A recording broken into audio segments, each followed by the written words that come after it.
Hello friends, welcome to the new episode of my channel. আমি অরিত্র। এখন এই ভিডিওর মধ্যে আমরা টপ 7 মালায়ালাম মুভিজ নিয়ে কথা বলবো।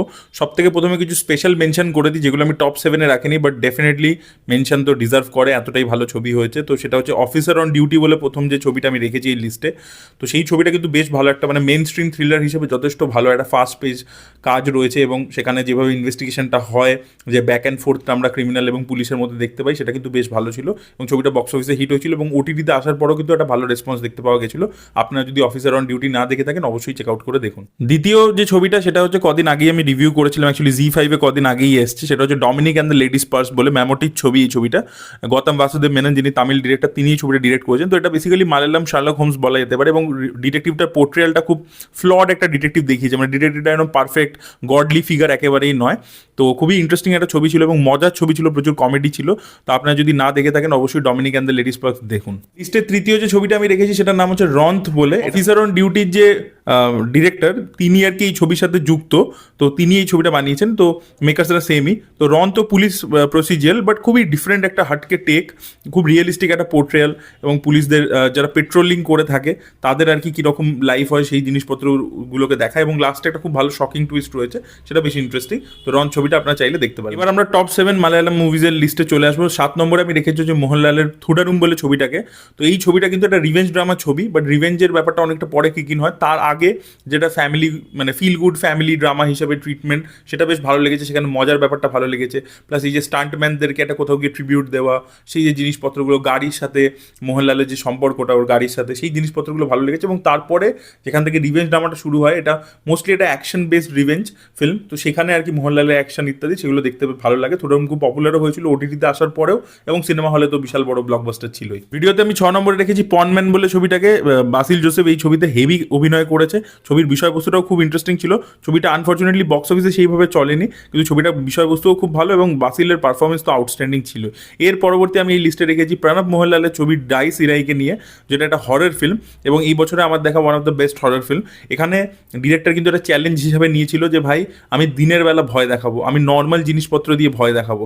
ঠিক আছে, মানে একদম টিপিক্যাল জিনিসপত্র যেগুলো আমরা হরর ফিল্মে দেখে থাকি, টিপিক্যাল যেরকম সেটিং একটা বাড়ি দেখতে পাই, সেরকম জিনিস আমরা দেখাবো না এবং ভূতটাকে অ্যাকচুয়ালি সামনাসামনি বেশি দেখাবোই না, সেইভাবেই একটা অদ্ভুত রকমের ট্রিটমেন্ট দিয়ে তাও আপনাদেরকে ভয় পাওয়ায় এবং কিছু কিছু জায়গায় এতটাই গড়ি, সেটাও যথেষ্ট শকিং আর কি। তো অবশ্যই ডাইসির এই ছবিটা আপনারা না দেখে থাকলেন, জিও হটস্টার অ্যাভেলেবেল আছে হিন্দি ডাবিং, অবশ্যই চেক আউট করে দেখুন। 4 নম্বরে আমি রেখেছি হচ্ছে ইকো বলে ছবিটাকে। তো এই ছবিটাও বেশ ইন্টারেস্টিং একটা ছবি হয়েছে। একটা যে সেটিংয়ে ফেলেছে গল্পটাকে, সেটা খুব ব্যাপারটাকে ইন্টারেস্টিং বানিয়ে দেয় এবং ছবিটা খুব শীঘ্রই নেটফ্লিক্সের প্ল্যাটফর্মে চলে আসবে। ছবিটা বক্স অফিসে খুব সফল ছিল, আমি সেই সময় দেখে রিভিউ করেছিলাম। তো এটা থ্রিলার ছবি এবং পুরো দৃশ্যম ভাইবস আপনাদেরকে দেবে আর কি। এবং কুকুরদেরকে কিভাবে ব্যবহার করে গল্পটাকে বলা হয়েছে, তাদেরকে এটা মানে খুব ইন্টারেস্টিং প্লট পয়েন্ট হিসেবে ব্যবহার করা হচ্ছে, সেটা দেখবার মতো। কিষ্কিন্দা কান্ডামের যে ডিরেক্টর, তিনি এই ছবিটা বানিয়েছেন। তো অবশ্যই আপনারা ওটিটিতে এলে অবশ্যই চেক আউট করে দেখুন এবং আপনাদের ওপিনিয়ন অবশ্যই কমেন্টে লিখে জানান। লিস্টে এর পরবর্তীতে আমি যে ছবিটা রেখেছি, সেই ছবিটার নাম হচ্ছে পদ্মা কালাম বলে।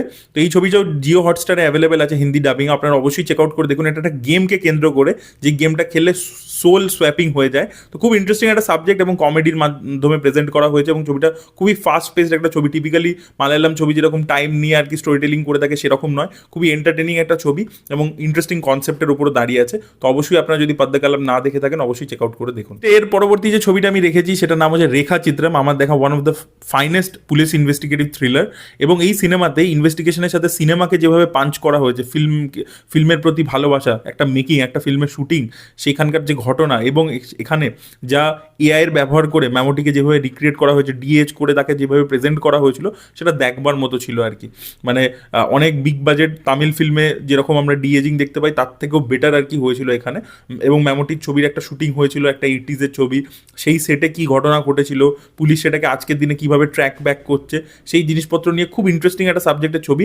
সোনি লিভে অ্যাভেলেবেল আছে রেখা চিত্রম, আপনারা যদি না দেখে থাকেন অবশ্যই দেখুন, দারুণ একটা সিনেমা। লিস্টে 1 নম্বরে থাকবে হচ্ছে লোকা চ্যাপ্টার 1, একটা সুপার হিরো ফিল্ম এবং কালিয়ানি প্রিয়দর্শনের অসাধারণ পারফরমেন্স ছিল এবং যে বিষয়বস্তুটা, যে পুরো ওয়ার্ল্ড বিল্ডিংটা এবং যে ডিরেক্টরের যে প্ল্যানিংটা, যে ভাই আমি 5টা পার্ট বানাবো এবং সেই জন্য যে ক্যারেক্টার সেট আপটা করা হয়েছে এবং কেরালার যে ফোকলোর, সেটাকে যেভাবে কানেক্ট করা হয়েছে এবং সেটাকে একটা মডার্ন, একটা সামুরাইদের মতো, একটা ফিউচারিস্টিক, একটা আজকের দিনের মতো মডার্ন এজে একটা লুক অ্যান্ড ফিল দিয়েছে। বাট যে গল্পটা বা এসেন্সটা, সেটা প্রচণ্ড বেশি রুটেড।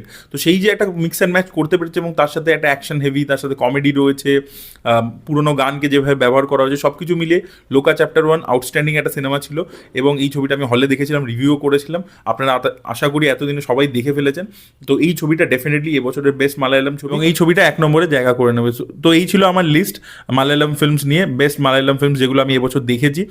কয়েকটা যেরকম কালাম কাওয়াল ছবিটা আমি দেখতে পাইনি, তাই আমি লিস্টে রাখিনি। ওটা সোনি লিভে জানুয়ারি মাসে আসবে, তখন অবশ্যই দেখবো ছবিটা এবং রিভিউ করব।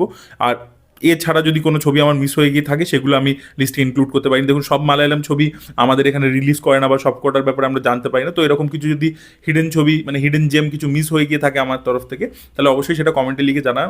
আমি অবশ্যই দেখার চেষ্টা করবো এবং রিভিউ আনবার চেষ্টা করবো। So that was it guys, thank you so much watching this video. ভিডিওটা ভালো লেগে থাকলে লাইক করুন, শেয়ার করুন, চ্যানেলকে সাবস্ক্রাইব করতে ভুলবেন না। বাই।